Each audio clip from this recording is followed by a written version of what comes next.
This is a tutorial on equilibrium. This lesson has been about reaction rate, and we use the collision theory to talk about reaction rate and the factors involved that would be related to collisions, like concentration, temperature, which is kinetic energy, the motion of molecules, and pressure, the collisions between the molecules. We also talked about potential energy diagrams, exothermic versus endothermic reactions, and the role of activation energy. We also talked about reaction mechanism, and so we could identify the rate determining step, and then we used Hess's law to add multiple step reactions together. What we want to talk about today in this tutorial is equilibrium expressions, which brings in the stoichiometry and the moles.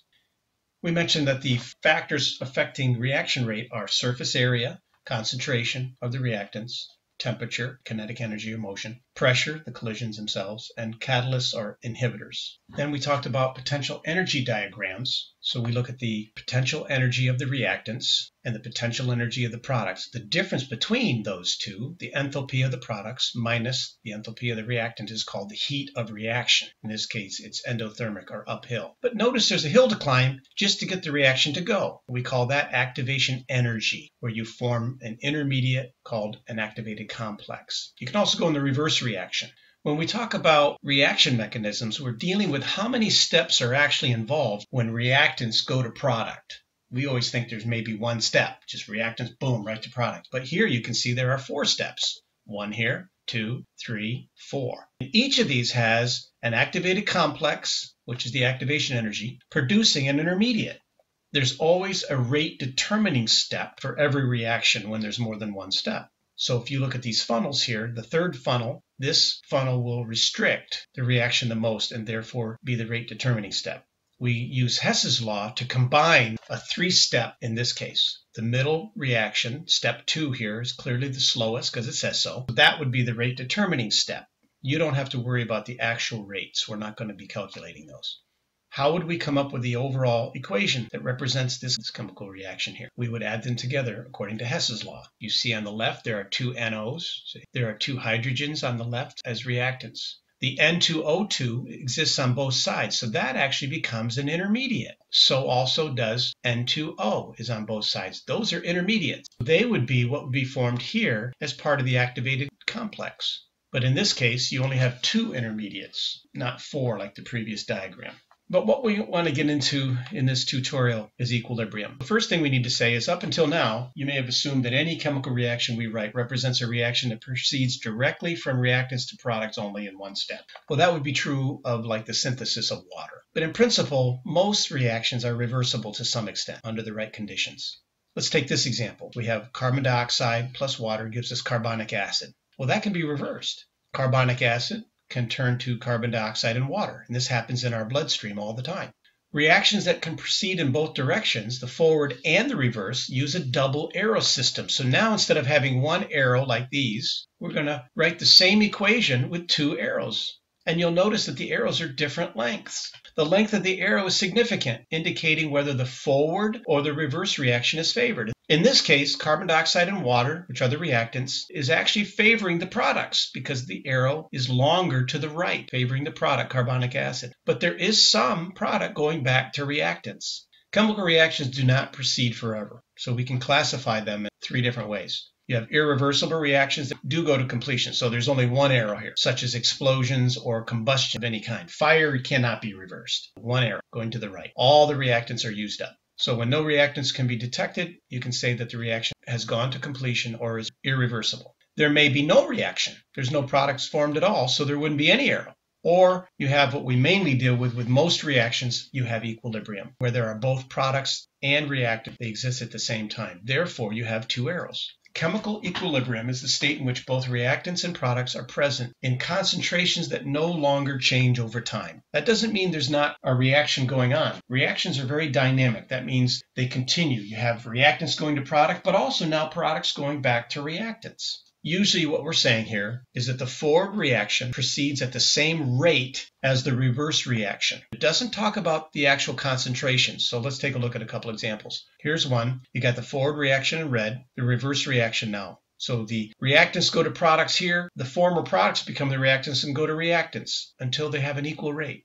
But here's a different one. The forward reaction's in red, the reverse reaction's in blue, and you see eventually they do come to an equal rate, but they're not at all the same amount. The amounts are very different now, and that's usually the case with most chemical reactions. Dynamic equilibrium is a condition in which the rates of the forward and reverse reactions are equal.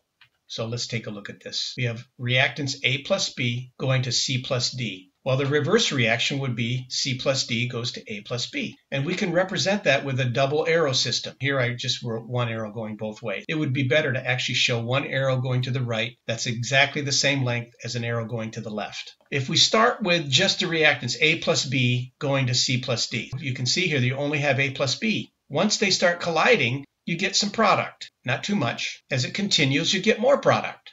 So the rates of the forward and reverse reactions are equal at equilibrium. The rates are equal, not the concentrations.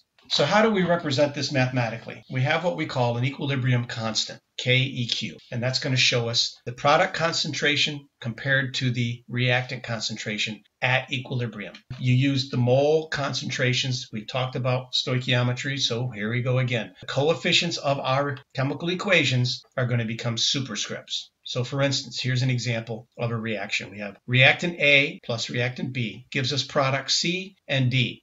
These coefficients, or the moles of each reactant and each product, are represented by small case letters. The equilibrium constant is going to be the concentration of the product, C, concentration of product, D, multiplied together, raised to the exponent of the coefficient, or the moles. The reactant concentration A times the reactant concentration of B, raised to the exponent of the coefficient, or moles, A and B. Generally speaking, we say the concentration of the products divided by the concentration of the reactants is equal to the equilibrium constant. And notice the brackets mean concentration. It's a shorthand. We're not going to talk about brackets anymore. We're just going to say concentration using the brackets. Here's an example. We have A plus B going to C plus D. And notice two arrows, so it's both ways. Our equilibrium constant would be the concentration of the product, C times D, raised to the coefficients, the moles, divided by the concentration of the reactants, A times B, raised to the coefficients, A and B, squared and cubed. Let's make this real. We have hydrogen iodide compound decomposing into its elements. Now look at the arrows. That gives away something. The arrows indicate that the reverse reaction is actually favored in this case. So let's see what that will look like. We use some real examples of concentrations. If we want to figure out the equilibrium constant, we need the concentration of the products, that would be hydrogen and iodide, and notice the coefficients are both 1, divided by the concentration of the reactants, the compound hydrogen iodide raised to the second power. So that's what it would look like mathematically. So we plug in the concentrations and make sure we square the concentration of this product because of the coefficient, and we get an equilibrium constant of 3.8 times 10 to the minus 2. What does that indicate for us? That negative 10 to the minus 2 is a small number. So let's consider what that would mean. The direction and extent of a reaction is predicted by that concentration. It's predicted by the equilibrium constant, Keq. In other words, the size of the Keq will tell us whether the reactants or the products are favored. In other words, which one will have more amount at equilibrium. So let's take an example of this. When the equilibrium constant is less than 1, that means the reactants are favored. Equilibrium lies to the left, so you're going to have more reactants than products, like this, 10 to the minus 5th. That's 0.000038. That's a small concentration of products, so you have a lot more reactants. How about we go the other way? If the equilibrium constant is greater than equilibrium lies to the right, so the products are favored, like this number, 10 to the 7th, right? So that would be 31 million, very big, a lot of product. If the equilibrium constant is very large, the products are favored. The reaction proceeds to the right. If equilibrium is 1, that means there's an equal amount of product and reactant, and that rarely happens in real life. If the equilibrium constant is less than 1 or way less than 1, that means the reactants are favored. The reaction is going to proceed from the former products back to the original reactants. Reverse reaction is favored. Let's say we have the reaction between the elements hydrogen and nitrogen to produce ammonia. What would be the equilibrium constant in this system? We would need the concentration of the products, in this case ammonia, raised to the second power, the coefficient, divided by the concentration of the reactants. So that would be hydrogen raised to the third times nitrogen raised to the first. And that's what we have here. One more. What if we had chlorine added to water, giving us hydrogen chloride plus oxygen? The concentration of the products would be the concentration of hydrogen chloride raised to the fourth times the concentration of oxygen raised to the first, divided by the concentration of the reactants, which would be chlorine raised to the second times water raised to the second as well. If you go back to your class notes, there are several practice slides that are review like this one that will help you, and the answers are all given to you in the following slide.